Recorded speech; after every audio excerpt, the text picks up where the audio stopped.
starting a business, losing weight, trying to be more productive, maybe learning to go back to school again, whatever it may be, all of these aspirations that we have are very difficult to achieve without specific goals. And one thing we've always all heard about is the SMART goals. And we're here to just debunk the fact that they may or may not be useful. So when it comes to SMART goals, so of course, many of us know what it is, but in case you need a refresher, it's specific, measurable, attainable, realistic, and time-bound. And I don't know about you, Yvonne, but I have struggled with SMART goals because there's some aspects that they might work for, but many things, including personal sort of goals and achievements, they often don't work. And I'm curious, because I know you know about this topic quite a bit. So why isn't it that these SMART goals, as realistic and attainable as they may be, don't actually bring results? I have heard, in fact, the story that for some people works, for some people do not. It doesn't work at all. Now, the challenge that we have with the SMART goals is like we are focused on that number, on that outcome that we have back there. And in brain science, we already know that the fact that when something is a little bit hard to be achieved, the brain doesn't process it really nicely, and there is too much change, and then suddenly the motivation goes on the floor. So you mentioned, for instance, this story about losing weight, the famous one that everybody has at least once in their life. So let's imagine that we have the goal of losing 5 kilos within 2 months. So we are so focused on that story, so we start going to the gym. And we realize the efforts that there is behind that, and suddenly the motivation comes because the brain doesn't like so much change, and we simply drop it.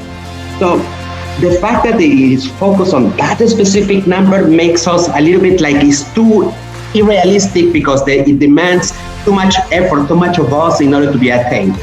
So there is some alternatives. So I was looking at some specifics in terms of methods that we could use that considers the fact that it's not about the number that we want to attain, but more about how are we going to be attaining that number. So there is a methodology, in fact, that is used in tech startups. In fact, it started with Google. It's called OKR, Objectives and Key Results. So the funny thing about objectives and key results is that the objective would be something completely inspirational. It's not a number or anything. It's something that really motivates us. It's like, instead of saying, I want to lose 5 kilos in 2 months, we say, I want to look awesome in 2 months or in 3 months whatsoever. So I want to look awesome. The key result would be the outcome. Let's say that it would be the losing 5 kilos. That could be one of the measures that you have for that objective.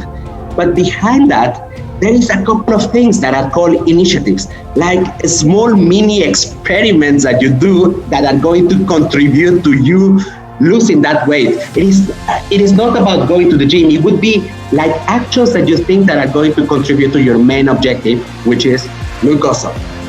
So let's say that you decide to eat less of rice or less of bread or whatsoever. That's one initiative. The other initiative is at least walk during 20 minutes every day. You will have a bunch of initiatives. The cool thing about the process of OKR is that you are constantly reviewing these initiatives. So every 2 weeks, for instance, you would say, this initiative, is this contributing my objective, looking awesome? Yes or no? If it is not, kick it out. You can replace it by something else. So you are, in fact, in a continuous experimentation, and you are focused not on the outcome, you are focused on the how you reach that. In fact, the outcome is the famous Simon Sinek story, is the why you are doing that, looking awesome. Now, I don't know what you think, Elena, but in a world where there is a lot of uncertainty about our life, our jobs, about our business, so why don't we try something that would be a little bit more agile, something that is continuously pushing us to be creative, to invent new initiatives. Wouldn't it work? What do you think? Yeah, I think what you described is definitely relevant, and I think whoever's listening to this, and if you've applied the SMART goals and you're like, why isn't it working? This is why, because it's not sustainable a lot of times, right? And it's our minds just don't work this way. And I think if anything, what we can take away from this is that just give this a try, experiment, try something alternative. It just might do the magic. It might work, right? Right.